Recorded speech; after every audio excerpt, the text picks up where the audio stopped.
Bonjour à tous, bonjour à toutes. Comment vivre ce que l'on croit? Programme de la semaine, mais surtout vaste question et défi quotidien pour chacun et chacune d'entre nous. Alors, une petite réflexion aujourd'hui et j'ose croire qu'elle parlera peut-être particulièrement à certains et certaines d'entre nous. Alors attention, je vous préviens déjà, le sujet n'est pas facile. Peut-être que vous connaissez l'expression quanto basta. C'est une expression qu'on utilise dans la cuisine italienne pour dire que cet ingrédient-là, on peut en mettre comme on veut. De l'huile d'olive, quanto basta. Moi qui aime suivre les recettes à peu près à la lettre, je suis toujours embêté quand je vois cette expression-là dans mon livre de cuisine favori. Vous me direz sans doute, mais Jérémy, dans la cuisine, il faut un petit peu d'art, un petit peu d'improvisation, il faut être créatif. Sans doute, mais quand même, peut-être que mettre autant d'ail dans un gâteau au chocolat, ce n'est pas une bonne idée, ce n'est pas la meilleure chose à faire. Bref, ce quanto basta, il n'est jamais tout à fait clair, et du coup, pour moi, peut-être que pour moi, c'est compliqué.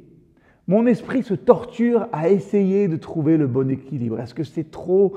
Est-ce que c'est pas assez? Je crois que c'est à peu près pareil aussi dans notre étude de la Bible. Il est important de savoir ce que Jésus a à nous dire si nous voulons vivre comme lui. Mais si nous sommes ensevelis, quanto basta, de commentaires, nous manquerons l'opportunité finalement de faire vivre l'œuvre de l'Esprit en nous et nous manquerons l'opportunité de vivre vraiment le message de Jésus. Ce que je veux dire, c'est ceci. Dans la recette de nos vies, nous pouvons tous mettre un petit peu trop d'ingrédients parfois si on ne fait pas attention. Nous nous engageons trop peut-être dans de bonnes activités et on réalise ensuite que nous avons manqué finalement de temps pour les personnes que nous apprécions dans tout ce processus.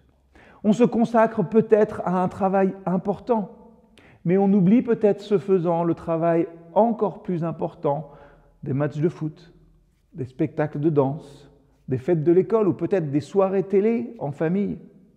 Quand on ajoute trop à la vie, on court le risque de passer à côté de l'ingrédient principal de notre existence, les gens. On ne le fait pas exprès, je le sais, je suis le premier fautif. On s'en rend à peine compte et vraiment, on essaye de faire de notre mieux pour tout concilier. On travaille dur pour que les gens que nous aimons aient les opportunités qu'ils souhaitent. Et voilà le problème. On passe souvent tellement de temps à essayer de subvenir aux besoins de nos familles qu'on n'entretient plus nos familles. Comment vivre ce que l'on croit? Essayez ceci simplement. Commencez chaque matin à zéro avec Jésus, tous les jours.